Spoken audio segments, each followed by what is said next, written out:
গরু আমার সব আমার, হ্যাঁ সানা কাছে গরু, গরু আমার সব আমার, জঙ্গল আমার, হ্যাঁ আমার রাস্তাতে কেটে গেছে। ভাই আসর আজান দিয়ে আলাইছে তো, তাহলে চলেন চালু করে যায় মসজিদের নামাজটা পড়ি। ভাই চালু করে যাওয়া লাগে কে?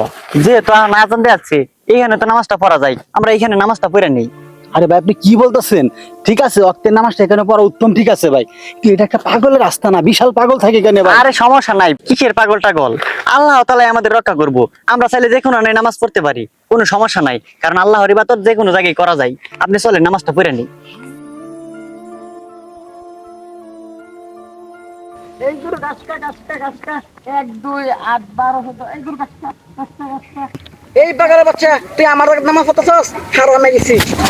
এই পাগল কি করস? এই পাগল কি করস? এই পাগল কি করস? খারাপ পাগল, তুই আমার আগে নামাজ পড়িস, তার কাছে জুতা ঢুকাই দিমু, বুঝবি মজা এবার।